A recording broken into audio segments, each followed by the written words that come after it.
Hello Year 7. Today we are going to perform a distillation for you. Now distillation is one of your separation techniques that you've learned about in class, but this is just so that you can see it happen.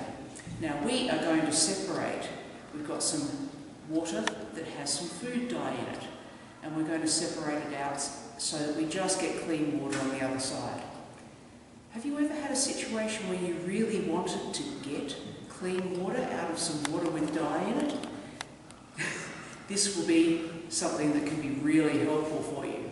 Alright, so we've got very elaborate equipment up here, and of course you're not going to have that equipment at home. But if you think carefully about it, I'm sure you can work it out. So we have our water in our round bottom flask, so-called, it's got a round bottom. And inside there we have some boiling chips.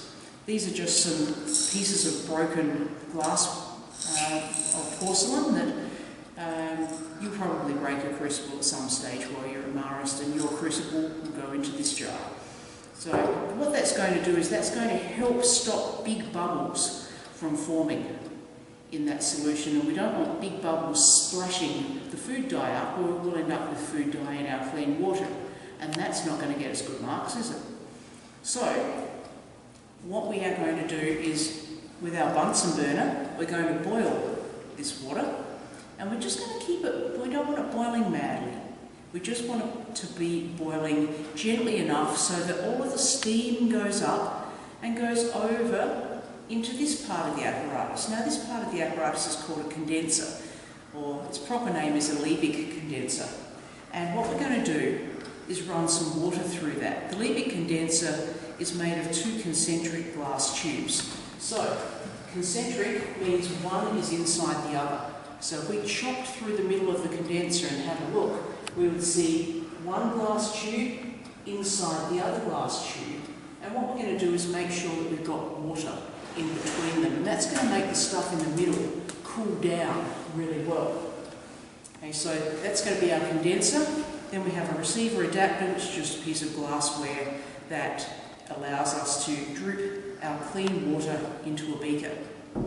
Okay, so I'm going to turn the water on, just gently. We don't want to waste too much water here. It's very important when we do this that we make the water go in at the bottom and go uphill to come out of the top, because that way the condenser stays full of water even if we're not putting the water through very fast.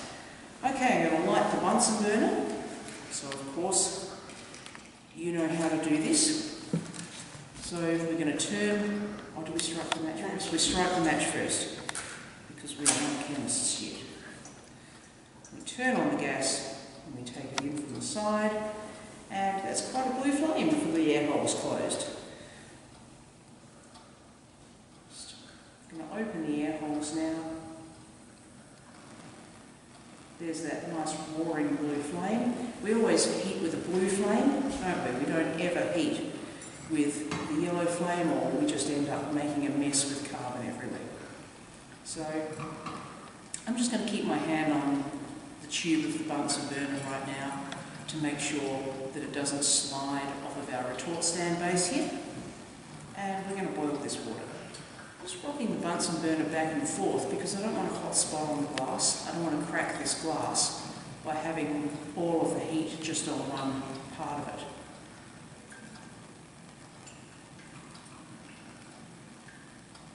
You might need to think about how you might heat your coloured water at home. What do you have at home that can heat water?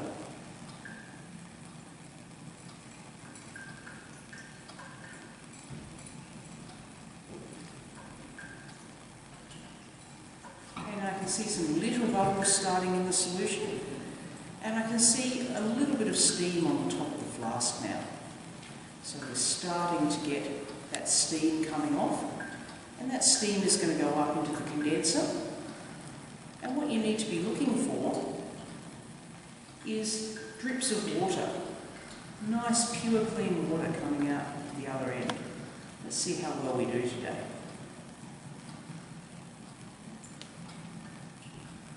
And my boiling chips are starting to bump around a little bit. That's good, they're stopping those big bubbles from forming.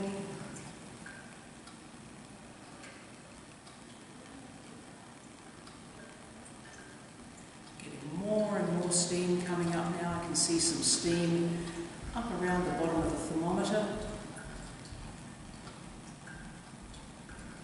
Do you know what temperature the thermometer is going to be at when the water's boiling? What temperature does water boil at?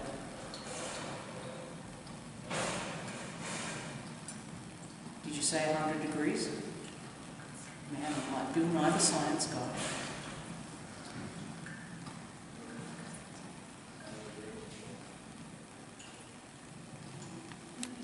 Okay, the steam's now going over into the condenser, and that will cool it down. And of course, when you've heated water up to make steam and then you cool the steam down, it's going to make some drops of water in the condenser, and we'll see those start to fall soon.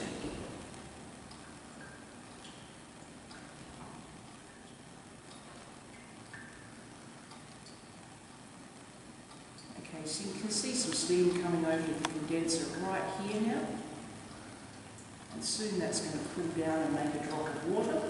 And when we get a big enough drop, it's going to slide down inside the condenser and come out of the receiver adapter. Here comes the first drip. You're watching. Here it comes. Almost. There we go. Some clean water. Some more clean water. So the reason that the water is coming over but the food dye isn't is that the water has a lower boiling point than the food dye. So I'm heating this enough. Don't move, I dismiss you. The bell doesn't. So the water has a lower boiling point, so it's evaporating, but the food dye isn't because we haven't got this temperature hot enough to boil off the food dye yet. This can be done to separate not only food dye and water, but it can be done to separate any liquids that have different boiling points. So you could have some oil and some water, and you could boil it, and the oil wouldn't boil but the water would, and that would be a good way to get the oil separated from the water.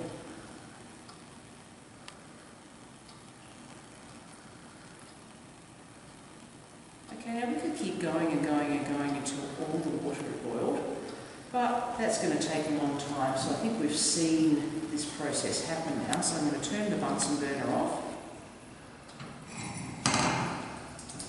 And we're going to have a look at the water that's come over in the condenser once it stops dripping.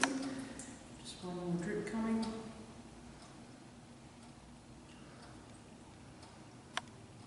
Next week maybe. Okay, it's just water. So have a look at that nice clean water. There is no trace of the food dye at all left.